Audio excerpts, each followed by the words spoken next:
지도자가 되려는 사람들이 약속하는 공통적인 세 가지가 있습니다. 첫째, 모두가 풍요롭게 사는 환경, 살기 좋은 세상을 만들겠습니다. 둘째, 모든 사람들이 법 앞에서 평등한 세상, 법이 잘 지켜지는 세상을 만들겠습니다. 셋째, 서로 사랑하면서 사는 세상을 만들겠습니다. 그러니 나에게 맡겨주십시오. 자신만만하게 목이 쉬도록 큰 소리로 외칩니다. 4년 뒤, 5년 뒤면 결판이 나는 일입니다. 그분들이 작정을 하고 거짓말을 했을까요? 다른 사람은 모르겠고 나는 나를 잘 압니다. 나도 한 해를 시작할 때 잘할 수 있다고 믿었습니다. 자신이 있었습니다. 그런데 매년 끝에서는 늘 다하지 못한 아쉬움이 남습니다. 말은 할 수 있어도 사람들은 그 약속을 지켜낼 수 있는 능력은 없는 겁니다. 임기 4년 국회의원 선거가 내년 4월 10일에 있다고 이미 고지가 되어 있습니다. 앞으로 4개월 동안 우리는 왜 약속을 지키지 못했느냐는 비난과 나는 저들과 다르니 이번에는 나에게 맡겨주면 틀림없이 잘 해내겠다는 반복되는 거짓말의 홍수 속에서 살아가게 될 것입니다. 그러면 만약에 완벽한 환경, 완벽한 법, 완벽한 사랑, 이 세 가지가 모두 있는 세상은 어떤 세상일까? 그곳은 과연 모든 사람들이 함께 행복하게 살 수 있는 천국일까?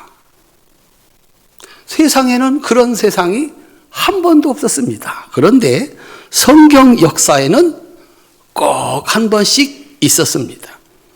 성경은 무한한 능력을 가지고 이 세상을 창조하신 창조주 하나님께서 이 세상의 모든 사람들이 함께 잘 사는 천국을 만드시려는 4번의 노력에 대한 기록이라고 볼 수 있습니다. 과연 하나님은 그 무한한 능력을 가지고 어떻게 세상을 천국으로 만들려고 하셨을까? 하나님이 사용하신 방법 4가지가 있습니다. 오늘 그 속에서 우리 성도님들이 대답을 얻을 수 있기를 바랍니다. 첫 번째, 모든 사람이 바라는 완벽한 환경입니다. 한번 따라합시다. 완벽한 환경. 창세기 1장 31절입니다. 함께 읽겠습니다. 하나님이 지으신 그 모든 것을 보시기에 심히 좋았더라. 저녁이 되고 아침이 되니 이는 6째 날이니라. 아멘. 하나님은 그런 능력을 가지고 그런 세상을 만드셨습니다. 하나님이 만드신 에덴 동산은 우리 인간이 생존에 필요한 완벽한 조건, 갖춘 땅이었습니다. 영원히 살 수 있는 생명나무 열매까지 있었습니다. 그리고 종이 아니라 선과 악을 선택할 수 있는 자유까지 주어져 있는 완벽한 환경 낙원이었습니다. 실제로 아담이 범죄해서 몸이 타락을 했고 땅이 저주를 받았지만 아담은 930세를 살았습니다. 그의 자손인 무두셀라는 969세를 살았습니다. 창세기는 하나님이 만드셨던 땅이 얼마나 살기 좋은 완벽한 환경이었는지를 기록해 놓고 있는 겁니다. 과연 그 땅의 주인이었던 아담과 하와는 그 완벽한 환경 속에서 행복했을까?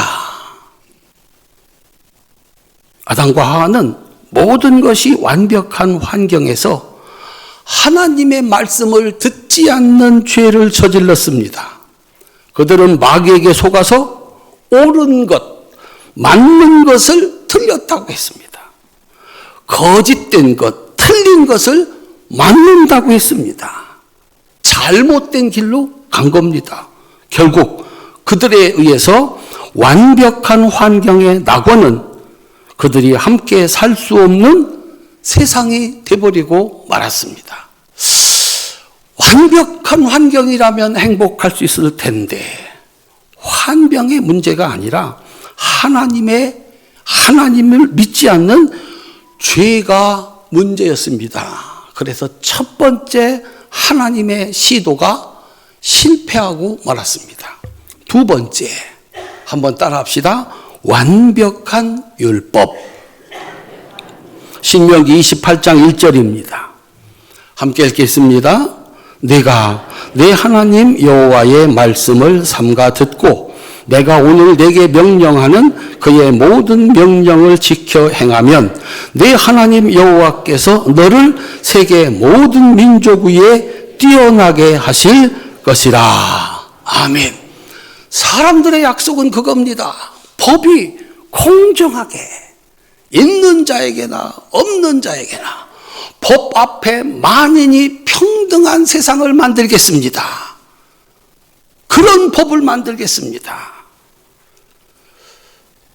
그런데 그 완벽한 법 세상에는 없습니다. 그런데 하나님은 그 법을 만들어서 세상을 천국 만들려 하셨습니다.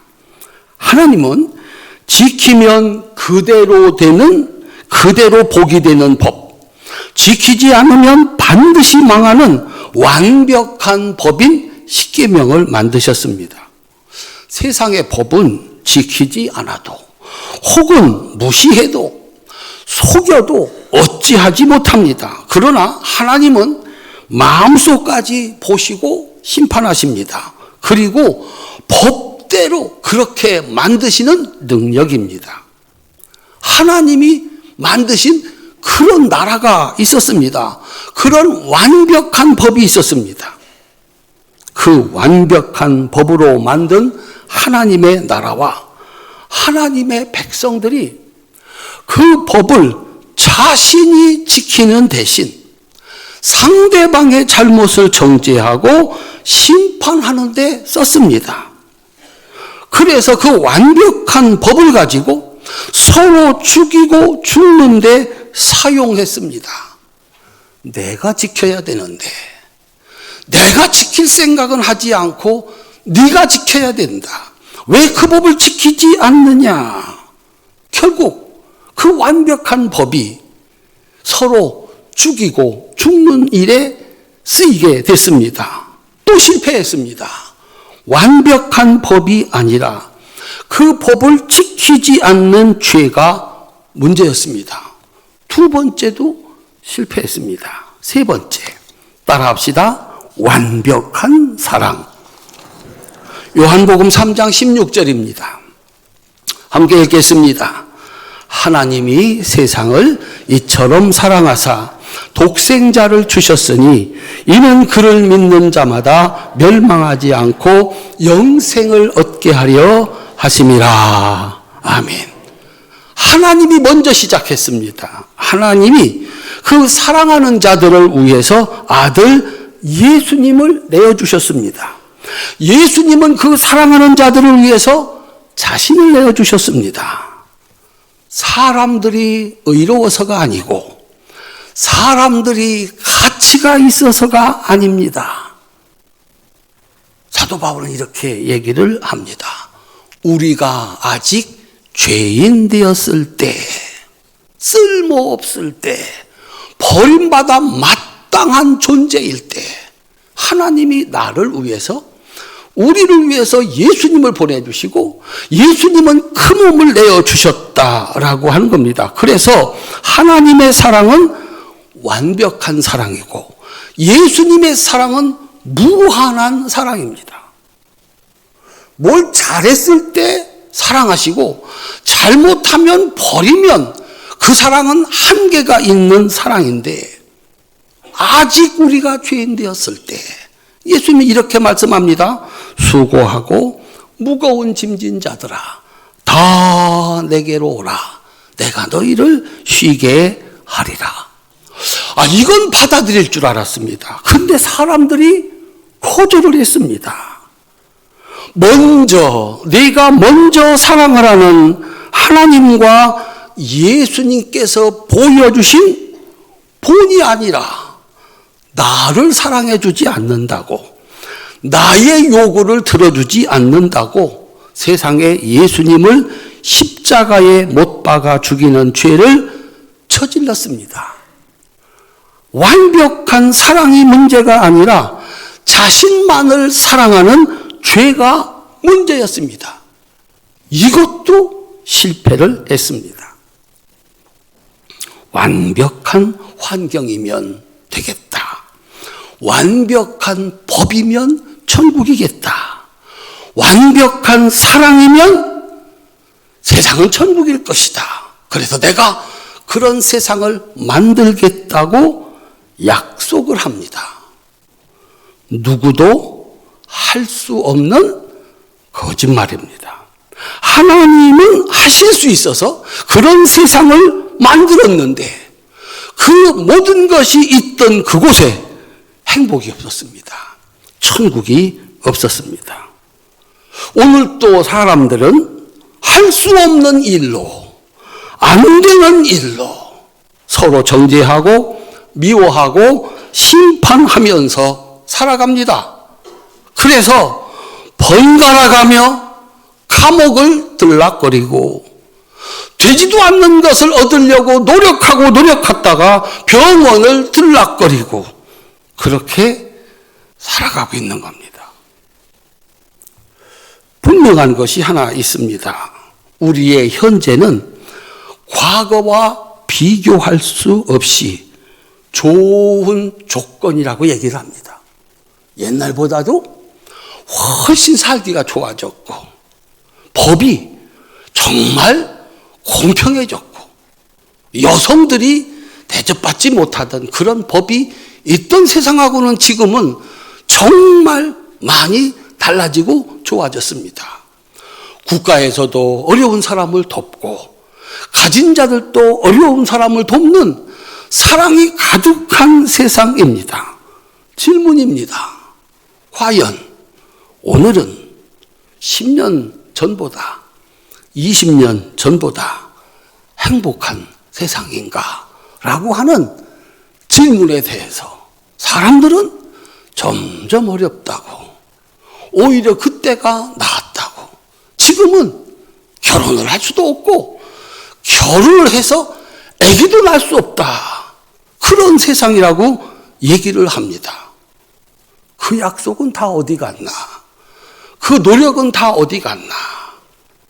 안 되는 것이었습니다. 그래서 하나님께서 마지막으로 만든 방법이 용서입니다. 따라합시다. 하나님이 만드신 마지막 방법은 용서입니다. 문제의 핵심은 하나님을 믿지 않는 죄라고 그랬습니다. 이 죄의 위력, 무서움은 한순간에 하나님의 지혜와 능력으로 만드신 완벽한 환경의 세상을 무너뜨렸습니다. 완벽한 율법의 세상도, 완벽한 사랑이 있는 세상도 순식간에 무참하게 지옥으로 만들었습니다. 그러니 능력도 없는 사람들의 노력으로 그런 세상을 만들 수도 없거니와 만들었다 하더라도 거기에는 천국이 없다는 것입니다. 그건 나도 할 수 없고 그도 할 수 없는 일이라는 겁니다. 그런 세상을 위해서 하나님이 마지막으로 만드신 방법이 용서입니다.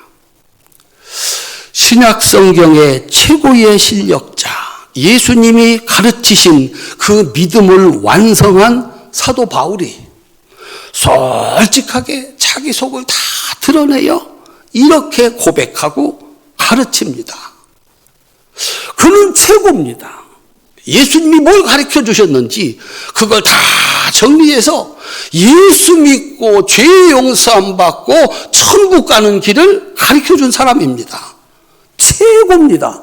그는 도대체 자신을 어떻게 이해하고 있나? 자신의 마음속의 천국, 세상을 천국 만드는 방법을 그는 뭐라고 가르치나? 로마서 7장 18절로 20절, 8장 1절, 2절 같이 천천히 읽으시면서 이게 바울의 고백입니다. 신약 성경의 최고의 신앙인, 최고의 실력자가 고백하는 고백입니다. 함께 읽겠습니다.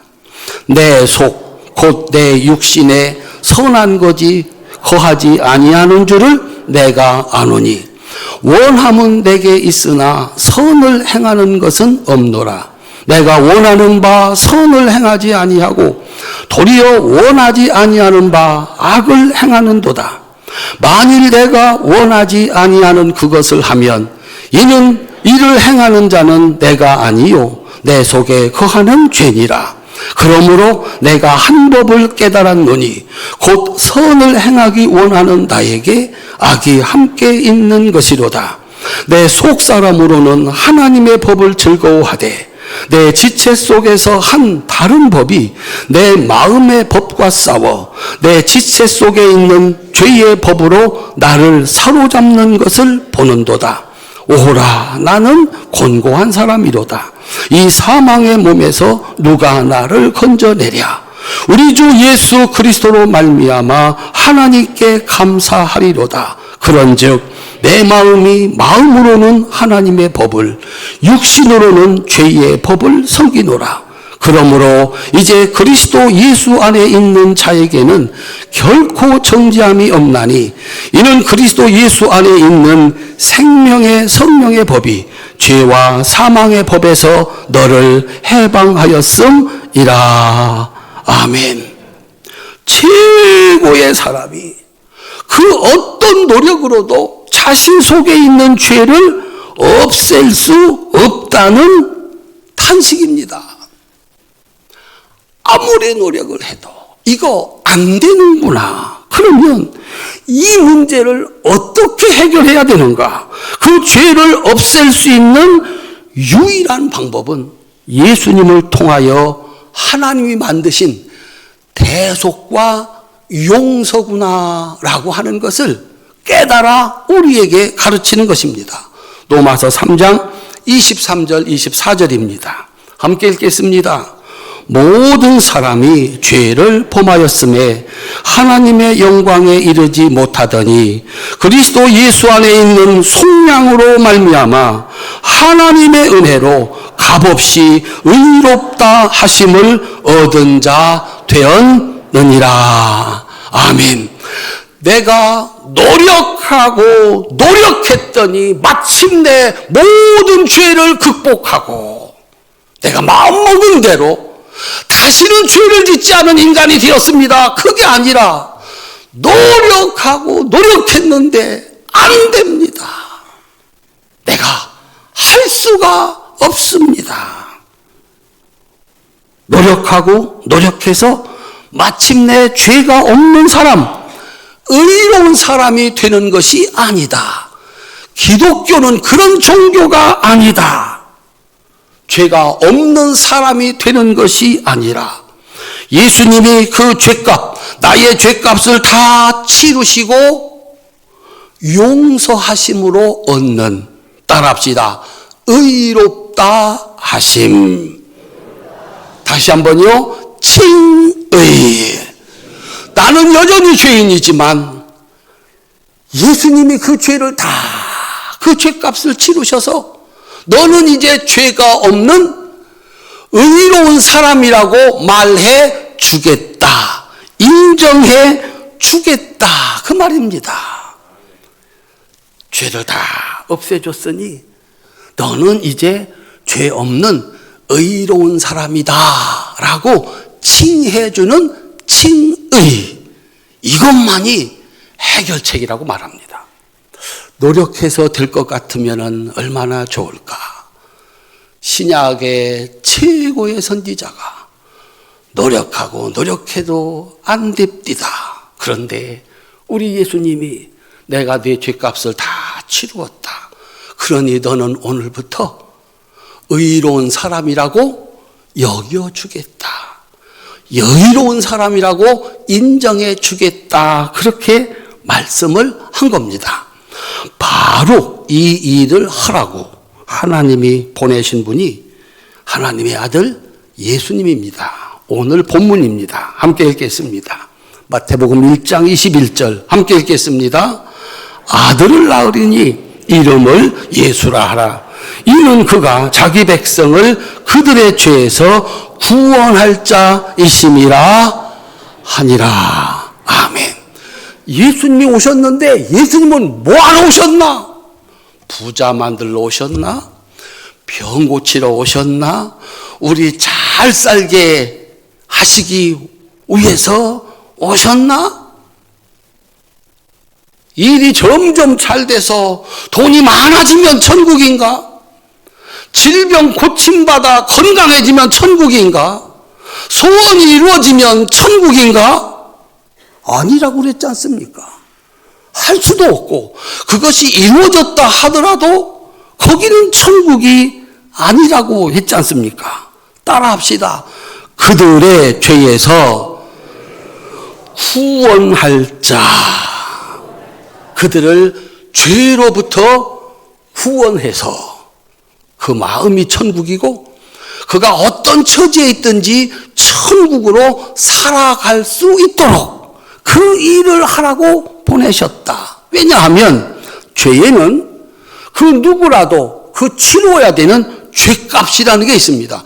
죄를 지으면 반드시 값을 치러야 됩니다. 신명기 19장 21절입니다. 함께 읽겠습니다. 내 눈이 긍휼히 여기지 말라. 생명에는 생명으로, 눈에는 눈으로, 이에는 이로, 손에는 손으로, 발에는 발로 이니라. 죄지은 인간 피할 수 없습니다. 세상에서는 혹시 숨길 수 있고 속일 수 있는데 그것도 뭐 숨기거나 속이는 거 한계가 있더라고요. 드러나가지고 어느 날 가장 높은 자리에 올라갔을 때 한순간에 그 죄가 드러나서 추락하는데 순식간의 일이라는 것을 우리들은 봅니다. 하물며 하나님을 속여 그 죄값을 면할 수 있겠느냐. 예수님이 오신 이유는 십자가에서 내가 치러야 될 죄의 값을 다 치르신 겁니다. 그것을 믿는 사람들의 죄를 용서하시고 죄의 값인 지옥에서 구해 주신 것, 이것을 위해서 예수님이 이 땅에 오셨다라고 하는 겁니다. 예수님께 용서를 받으려고 하면 그런데 조건이 하나 있습니다. 예수님의 용서는 회개를 전제로 합니다. 누가복음 17장 3절 4절입니다. 이건 예수님께서 직접 하신 말씀입니다. 함께 읽겠습니다. 너희는 스스로 조심하라. 만일 내 형제가 죄를 범하거든 경고하고 회개하거든 용서하라. 만일 하루에 7번이라도 내게 죄를 짓고 7번 내게 돌아와 내가 회개하노라 하거든 너는 용서하라 하시더라. 아멘.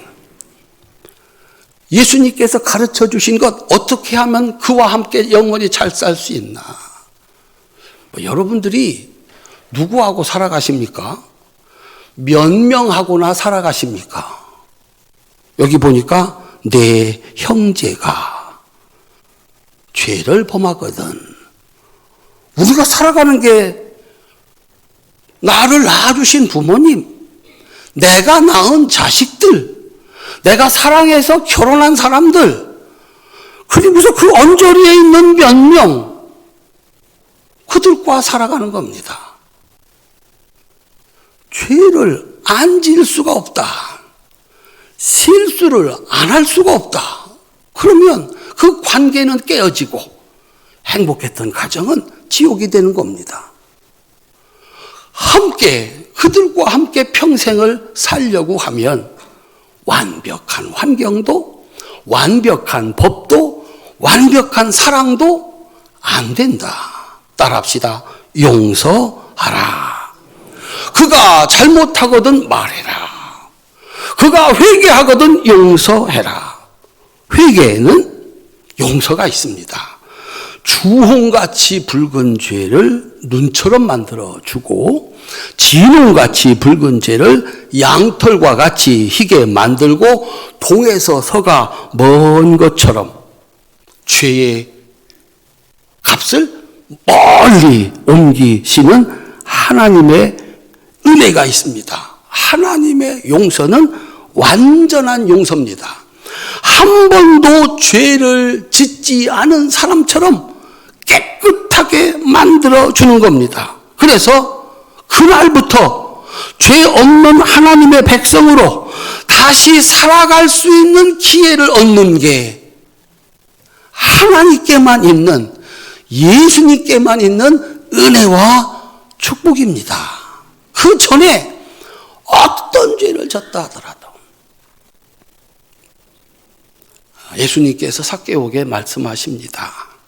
오늘 이 집에도 구원이 이르렀다. 이 사람도 아브라함의 자손이다. 평생을 한 것이 죄밖에 진 게 없어서 예수님과 함께 십자가에 못 박혀 죽는 오른편 강도.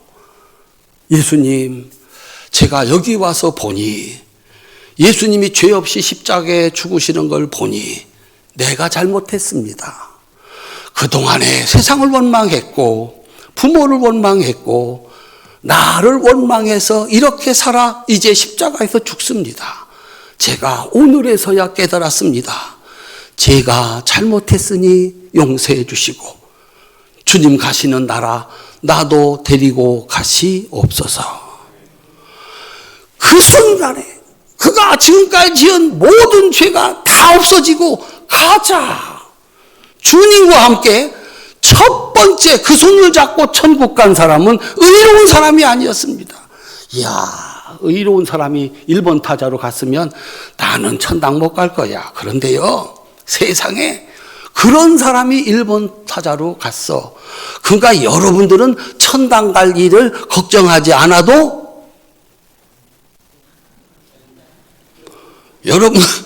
여러분들이 십자가의 강도만큼 죄를 졌습니까? 회개만 해라. 잘못했다고 한마디만 해라. 라고 하는 겁니다. 사랑하는 성도님들, 예수님은 회개하는 자에게 죄를 용서하시는 은혜를 주십니다. 그날부터 죄를 한 번도 짓지 않은 사람으로, 의로운 사람으로 인정하고 그야말로 뻔뻔하게 새로운 삶을 살게 하기 위해서 예수님이 오셨습니다. 예수님이 말씀만 그렇게 하셨나? 스스로 자신을 십자가에 못 박는 사람들을 향해서 뭐라고 말씀을 하셨습니까? 뭐 다른 사람 일이야 그렇다고 치고 그게 내 일이 된 겁니다.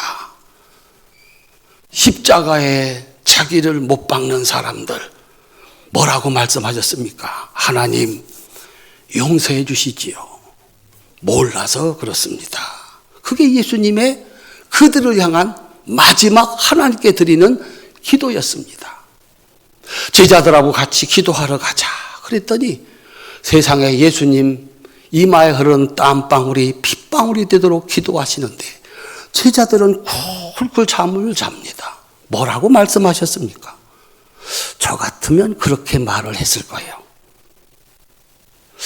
성가대 찬양까지는 정신이 말짱한데 어쩌면 목사님 설교만 시작되면은 까박 그게 뭐 어느 주일 그냥 하루면 몰라도 52주 똑같아. 목사님이 이게 참 어려운 얘기다. 그죠? 근데 예수님 그때 뭐라고 말씀하셨습니까? 한번 따라 합시다. 마음은 원인데, 여러분들이 그렇게 얘기하면 안 돼요. 목사님이, 예수님이 말씀하시기를, 아이고 하나님, 마음은 원인데 육신이 약합니다. 이게 내려오는 눈꺼풀은요, 무엇으로도 올릴 수가 없습니다. 용서해라 말하신 게 아니에요. 자기가 그 용서를 선언하시고 그 죄인을 데리고 천국 가신 분이 예수님이십니다. 용서는 하나님의 마지막 방법이고 예수님의 최고의 사랑입니다. 회개함으로 모든 것을 한순간에 지옥으로 바꾸는 죄를 용서받는 것, 그렇게 하나님이 기뻐하시는 의로운 사람이 되는 것, 그리고 그가 이제 하나님의 백성으로 살아가는 것, 이것이 예수님을 성탄절의 예수로 사람의 몸을 입고 이 땅에 오게 하신 하나님의 뜻입니다. 이제 우리는 용서받은 자가 되었으니까, 그걸 알았으니까 이제부터 용서하는 자로 살아라. 거기는 천국이다. 그래서 드디어 죄 용서함 받고 하나님의 백성이 된 사람은 이렇게 살아가는 겁니다. 너 왜 그것도 못해? 더 잘할 수 있잖아. 그런 말 하지 않는 겁니다.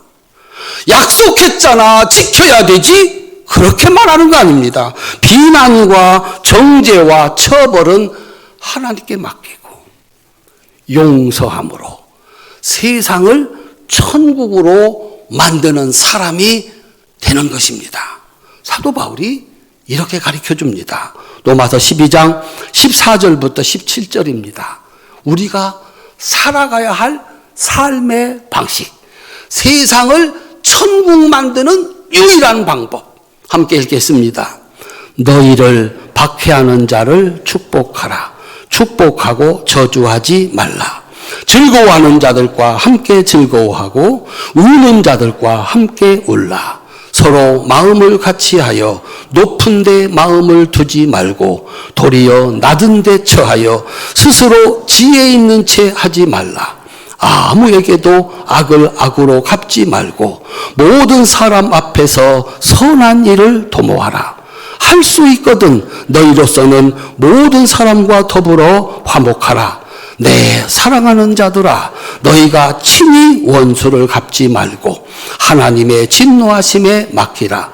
기록되었으되 원수 갚는 것이 내게 있으니 내가 갚으리라고 주께서 말씀하시니라. 내 원수가 줄이거든 먹이고 목마르거든 마시게 하라. 그리함으로 내가 숯불을 그 머리에 쌓아 놓으리라.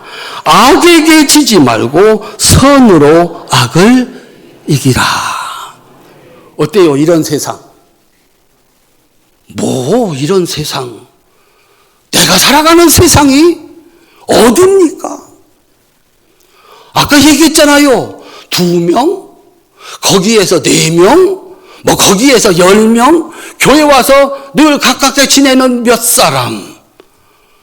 그들에게 사랑을 받기도 하고 그들에게 상처를 받기도 하고 그들이 어느 날 나의 구원자가 되기도 하고 그들이 어느 날 나의 상처가 되기도 합니다.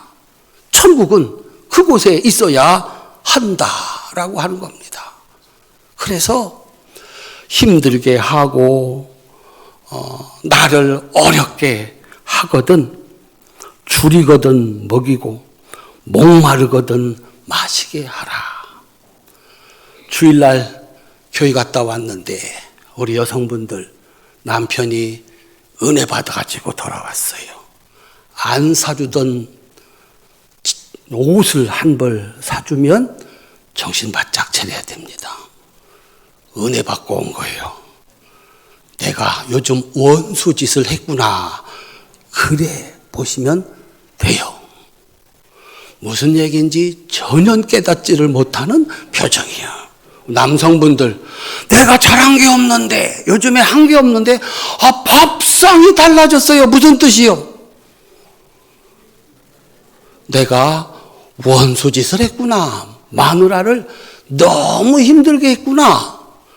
예수 믿는 사람은, 구원받은 사람은 이렇게 살아가는 거예요. 그 새로운 역사의 시작, 마지막 방법이 성탄절입니다. 예수님이 사람의 몸을 입고 오셔서 친히 본을 보여준 겁니다. 그러므로 성탄절의 최고의 축복은 나를 찾아오신 예수님을 만나. 따라합시다. 나를 불쌍히 여기소서. 그렇게 내가 지은 죄 용서받고 회개해서 용서받고 내가 큰 죄를 용서받았으니 혹시 나에게 잘못한 그 사람의 죄를 용서해서 함께 살아가는 세상을 만드는 겁니다.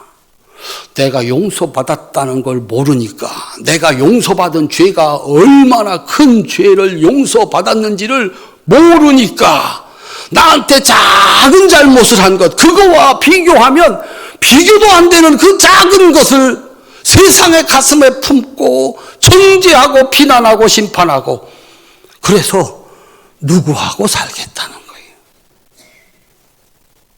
살아보니까 이 사람은 분명히 아니고 저 사람, 여기는 분명히 아니고 저기는 있을 것 같습니까? 어리석은 일입니다. 내가 용서받았으니 나도 당연히 용서해야 한다. 이것이 성탄절에 우리가 받아야 될 은혜입니다. 그리고 그것을 사람들에게 전해줘야 됩니다. 완벽한 환경 갖고 안 됩니다. 완벽한 법 가지고도 안 됩니다. 완벽한 사랑 가지고도 안 됩니다. 예수님께 나와 용서받고 용서해야 함께 살 수 있는 천국이 있습니다. 따라합시다. 교회 가면 천국이 있습니다. 그거 가르쳐 주셔야 됩니다. 이것은 사람이 사람에게 줄 수 있는 최고의 선물입니다. 그는 자신과 세상을 구원하는 사람이 되는 겁니다. 나도 구원받고 그도 교회 와서 하나님께 용서받고 용서받았으니 가서 용서하면서 천국을 만들며 사는 겁니다. 다른 것은 다 실패했는데 이 마지막 방법, 용서가 세상을 구원하고 축복하는 하나님의 나라를 만드는 유일한 방법이 된 것입니다. 오늘 본문 다시 한번 읽읍시다. 마태복음 1장 21절 함께 읽습니다. 아들을 낳으리니 이름을 예수라 하라. 이는 그가 자기 백성을 그들의 죄에서 구원할 자이심이라 하니라. 아멘. 사랑하는 성도 여러분, 이 복된 소식을 전함으로 세상을 예수님이 본으로 보여주신 용서와 사랑이 가득한 세상, 여러분의 가정이 모두가 함께 행복하게 사는 하나님의 나라를 만드시는 이 성탄절의 주인공으로 사시기를 주님의 이름으로 축원합니다. 기도하겠습니다.